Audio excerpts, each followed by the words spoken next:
Welcome to the EDU-TRIBE channel. My name is Maria Raphael Onya. On this channel, we discuss education. In my last video, I talked about instructional delivery.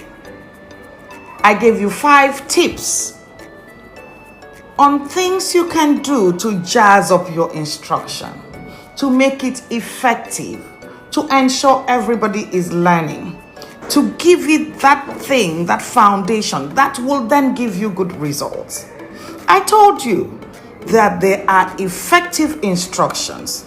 There are classic instructions. There are instructions that work and yield good results. And as a pro, that is how you should teach. As a master teacher, that is how you should teach. You should teach and see that lesson in the learner. You should teach and they will know, they will understand, and they will apply that knowledge. You should teach and bring together critical thinking and problem-solving skills. Now, I'm going to be sharing with you 5 remaining tips. If you did not watch my last video, go on my YouTube channel and watch the videos. Here are 5 more tips for you on instructional delivery. Number 6, you have to accommodate all learners. That is what master teachers do. As a pro, you have to attend to everyone in your classroom. How do you do this? Multisensory learning. Multisensory learning. It has to be visual, it has to be verbal, it has to be tactile. It should even accommodate students who have special needs, who are not even at that level. You should make provision for that. That means when you're planning this lesson, you plan as a pro. You look for all the materials they will need. You think, great teachers think about instruction. As an American teacher, we come to school with boxes. We go to classes with load because we have to apply everything.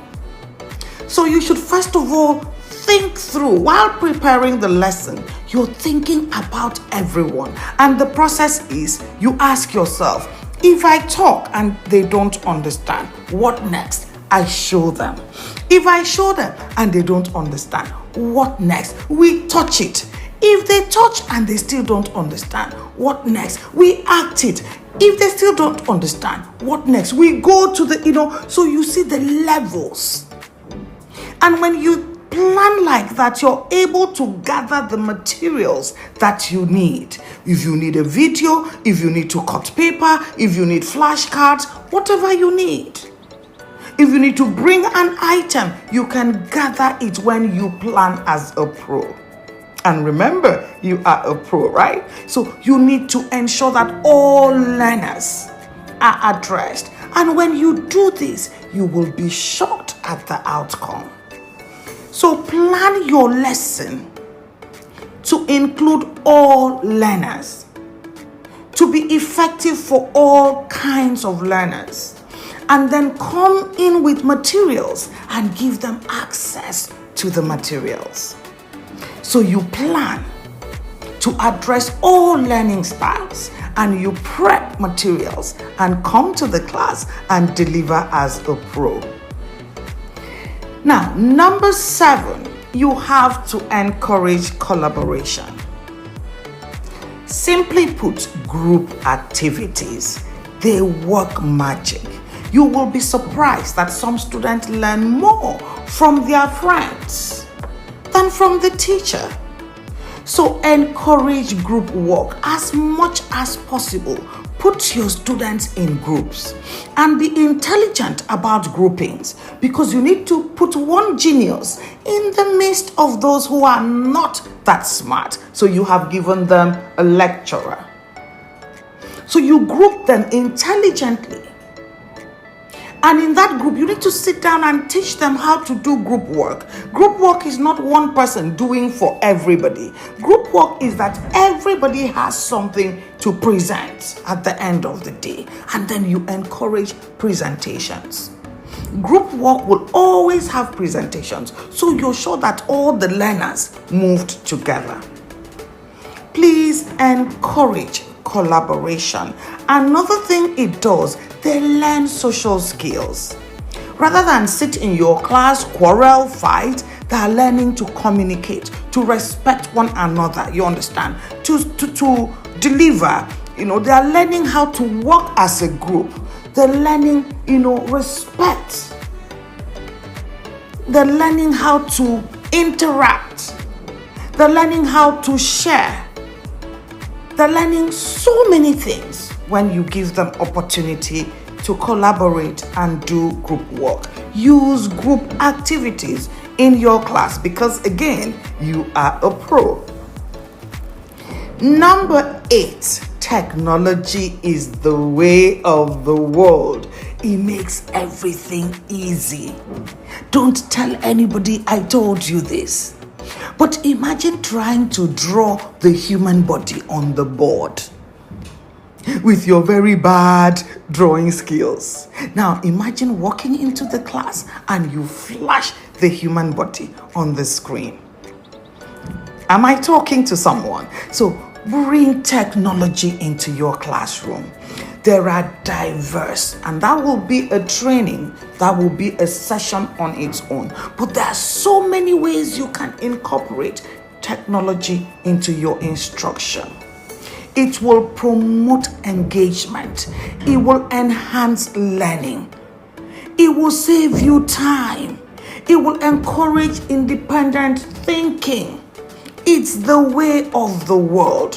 Whatever kind of technology you bring into, most schools have gone tech now, right? You teach with screens, you project your lessons, you pull up things on the internet, so when you bring this in, learning becomes easier. So find a way to incorporate technology into your learning. Now, if there is no access for that in your school, not a problem. You even learn. You get familiar with it. You learn how to go online and research and pick up things that will make learning easy for you. Remember, you're not producing any learning, actually. Do you know that? You're not. It exists somewhere. You're just supposed to go fish it out, sieve, and bring the one that is effective for you. So embrace technology so that you too can learn. This is very important. And if you're going anywhere in the world right now, you need to learn how to use technology. Number 9, feedback. Did I tell you that you are a pro? And pros use technology. Number 9 is feedback. You are a bad teacher if your students can't tell you they did not understand what you just taught. If they can't tell you they are not following you, you are a bad teacher. If they can't walk up to you and say, "Oh, Dr. Onya, you're really loud. Can you please tone down? I have a problem with loud." If they can't talk to you, so you need to give them. You should be that teacher that a child will walk up to and say, "Okay, I got this wrong. What should I do?" You need feedback.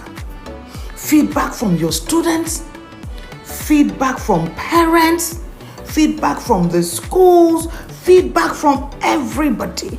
In fact, if you have the opportunity, call another teacher to come observe you and give you feedback.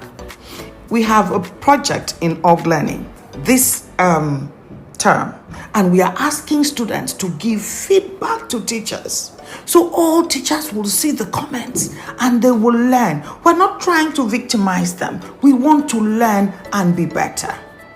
So if you're a great teacher, you do want to be better, and feedback will help you. It gives you a pointer to where intervention is needed for your students and even for yourself. So please encourage feedback. Ask people, ask your students, how was that lesson? Give them assessment. Assessment will give you feedback. Give them test and quiz. It will give you feedback. Anywhere you meet your students, In your campus, stop them, ask them a question about something you taught them. You will get feedback. If you ask them and they're like, the first person, the second person, know that you're not teaching.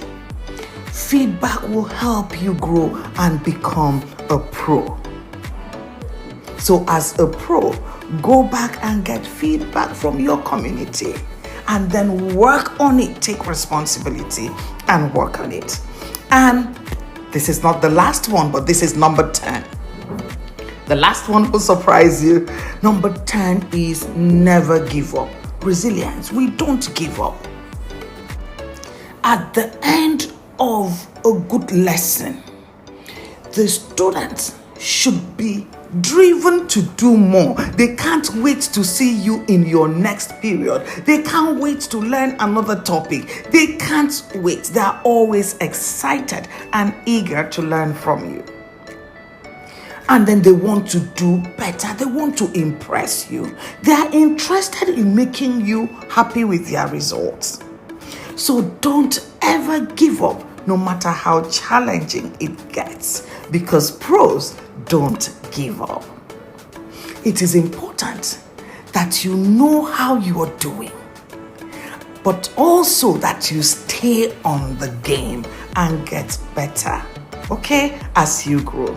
And lastly, learn from your colleagues, learn from masters, learn online. Don't forget that. But no matter what you do, pray. It's a game changer. If you believe in God, then pray. Whatever you believe in, just pray. And when you get into the class, you know what it does? Ideas, creativity. People ask me all the time, are you the only school owner? Are you the only one who studied education? Why is your school different? Why are your things just different? Prayer. Inspiration. I'll say, Lord, tell me what to do with this child, with this situation, and I will get inspiration. Most of the things I do in org learning, I did not even learn them in the United States of America. So pray as a pro. Maria Onya, EDU-TRIBE channel. I hope to see you in my next video. Subscribe and share. Let's raise a community of fantastic teachers. When you go for the next interview, you will be the first to be picked. Subscribe. EDU-TRIBE channel, Maria Onya.